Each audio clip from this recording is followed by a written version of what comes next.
Sebutkan saudara kita tentang Nahdlatul Ulama NU. Sebutkan tentang saudara kita yang ada di Persis. Sebutkan sesaudara kita yang ada di kelompok perjuangan Ikhwanul Muslimin. Sebutkan sesaudara kita yang mana saja yang akan kita sebutkan. Mereka Ahlus Sunnah wal Jamaah seluruhnya. Berangkat dari kelebihan dan kekurangan mereka. Mereka saudara kita, kita saudara mereka. Kalau setiap kelompok berpikir macam ini, maka akan ketahuan bahwa kita sesama kita tidak layak untuk dibentur-benturkan dan tidak pantas untuk saling bermusuhan. Musuh kita yang nyata adalah Yahudi, Zionis Israel. Musuh kita yang nyata adalah Nasara yang memerangi Islam yang di bawah payung PBB dengan Amerikanya. Musuh kita yang nyata pada hari ini adalah Syiah yang dipimpin oleh Iran di seluruh dunia. Ini musuh kita yang nyata. Jelas siapa di hadapan kita. Tetapi umat Islam dibentur-benturkan dengan isu-isu yang mereka yang buat, orang kafir itu buat, termasuk Syiah yang buat, semacam Wahabi dan segala macamnya. La haula wala quwata illa billah. Ibarat Allah, tentang masalah ini perlu saya beritahukan dan semoga saja nasihat ini bermanfaat untuk saya, saudara saya yang tercinta, seluruh Ahlus Sunnah wal Jamaah dimanapun berada. Hari ini Arab Saudi diserang habis-habisan. Amerika juga bersatu dengan Iran. Iran berarti di belakangnya ada Rusia, ada Cina, ada India dan lain-lainnya. Ini adalah blok timur. Amerika sebagai energi terkuat yang ada di PBB menyatakan Iran adalah saudara kita. Sekarang di Iran, seluruh kota-kota yang ada di Iran hari ini ibarat Allah, semua tulisan-tulisan matilah Amerika di dinding-dinding di mana saja sudah mereka hapus. Yang digantikan dengan matilah Saudi, matilah Saudi, matilah Saudi. Lalu orang-orang muslimin di seluruh dunia, termasuk di Indonesia, berhasil dibakar dan disulut dengan isu Wahabi yang disematkan kepada Saudi. Disematkan kepada imam-imam yang memimpin di Masjidil Haram, di Masjid Nabawi. Disematkan istilah Wahabi ini kepada ulama-ulama yang bersumber dari Saudi. La haula wa la quwata illa billah.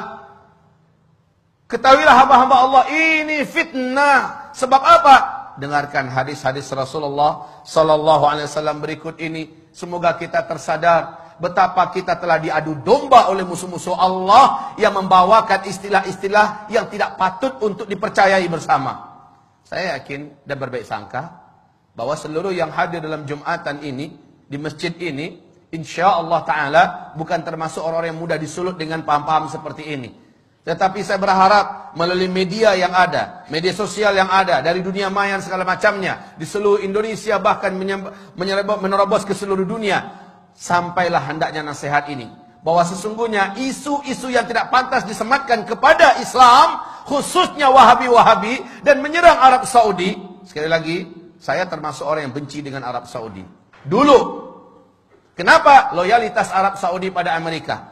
Loyalitas Arab Saudi kepada Zionis Israel. Loyalitas mereka. Tapi ketika Arab Saudi jatuh ke tangan orang yang saleh, insyaAllah, Allahu a'lam, di tangan Raja Salman, bagaimana dia mendeklarasikan kesatuan umat Islam di atas kepentingan Islam. Bagaimana dia bersumpah bahwa akan membebaskan Al-Quds. Bagaimana dia menyatakan baraknya terhadap segala macam kejahatan-kejahatan yang dilakukan oleh Timur dan Barat, terkhusus oleh PBB, dan tidak mau lagi diatur oleh PBB.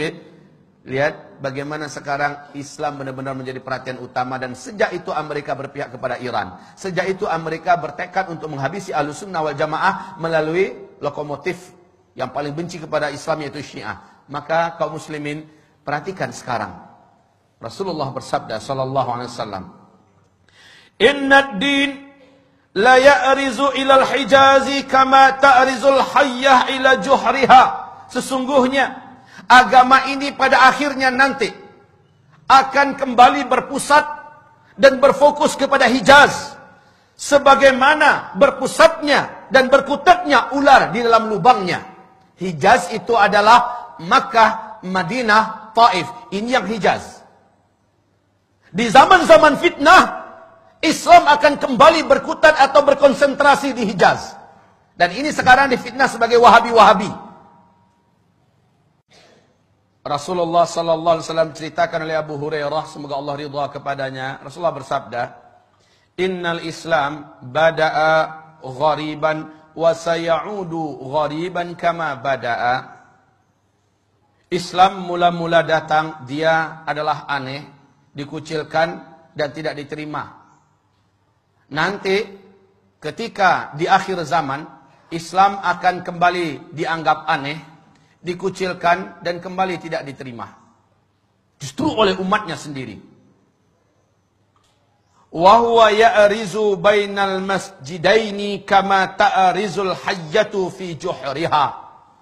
Dan Islam ini, kata Rasulullah sallallahu alaihi wasallam, hanya akan terpusat di dua masjid ini, yakni Masjid An-Nabawi dan Masjidil Haram, berarti di Mekah dan di Madinah, ya. Kama ta'rizul hayyatu fi juhriha, sebagaimana ular berpusat di dalam lubangnya. Hari ini sekali lagi, isu tentang Abdul Wahab bin Abdul Rahman Al-Afriqi di abad kedua dari kelompok komunitas Khawarij yang menganggap kelompoknya saja yang paling benar, di luarnya sesat seluruhnya, yang mengkafir-kafirkan orang, membidah-bidahkan orang pada abad kedua Hijriah, bukan Syekh Muhammad bin Abdul Wahab At-Tamimi yang ada di Hijaz, bukan. Ini jelas mujaddid. Tetapi umat Islam ini dengan dalam buku yang ditulis oleh Muhammad Novelis, Zionis dan Syiah bersatu menghantam Islam. Ternyata istilah Wahabi-Wahabi yang harusnya di abad kedua yang muncul itu, si Khawarij itu, ini yang dihidupkan dan disematkan kepada Syekh Muhammad bin Abdul Wahab. Dan ini tidak benar, ini batil. Syekh Muhammad bin Abdul Wahab adalah seorang mujaddid, ulama Ahlus Sunnah wal Jamaah.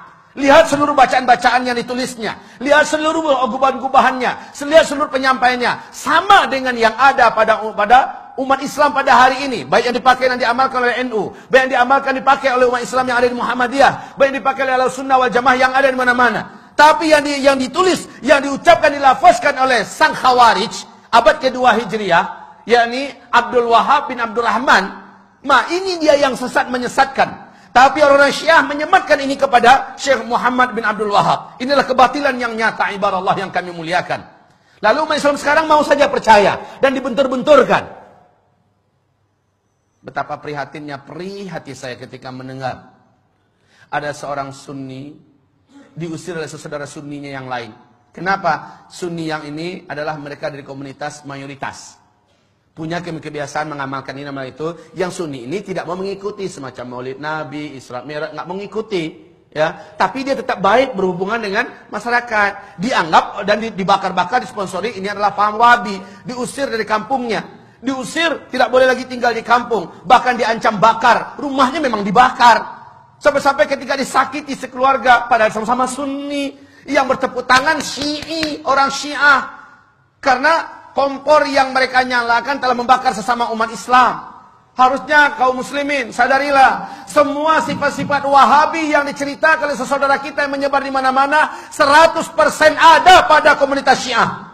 Semua sifat-sifat yang ada pada Wahabi-Wahabi itu ada pada Syiah seluruhnya. Baca tentang Syiah, lihat perangai Wahabi, 100% ada pada Syiah. Yang maling mereka, yang teriak maling mereka dan mengadu domba sesama umat Islam. Sadarlah. Sadarlah. Wahai saudaraku, jangan mau dibentur-benturkan. Cintai saudaramu. Dan kata Rasulullah SAW, La tadkhulul jannah hatta tu'minu. Kamu tidak akan pernah masuk ke dalam surga sampai kamu menjadi orang yang beriman. Wa la tu'minu hatta tahabbu. Dan kamu tidak akan pernah menjadi orang yang beriman sehingga kamu saling mencintai. Kamu tidak akan pernah menjadi orang yang beriman sampai kamu saling mencintai. Saling mencintai ini adalah syarat menjadi orang yang beriman. Ibarat Allah, ma'asyiral muslimin, hamba-hamba Allah yang kami muliakan. Bagaimana, surga mana yang akan kita layak masuki sementara kita membenci sama orang beriman? Surga mana yang pantas kita masuki? Padahal yang pantas menjadi ahli surga hanyalah orang yang beriman. Dan kamu tidak akan sampai dan tidak akan pernah menjadi orang yang beriman sampai kamu mencintai sesama saudara kamu. Perbedaan nama, perbedaan karakter, perbedaan sifat dan sebagainya, jangan dijadikan alasan untuk kita tidak menganggapnya saudara kita. Orang tua kita sama, Al-Quran dan As-Sunnah. Rumah besar kita sama, Islam. Yang prinsip-prinsip kita masih sama. Hanya perbedaan-perbedaan ini jangan sampai kita mau dicabik-cabik. Ini yang menjadikan setan itu walakin fit tahrishi bainahum. Akan tetapi dengan memecah belah dan mengadu domba sesama mereka, di sini pintunya yang didapat oleh setan ada pada umat ini. Semoga hamba Allah yang menyampaikan diampuni oleh Allah Subhanahu wa taala ketika hamba ini melakukan khilaf dan salah dan berkata-kata.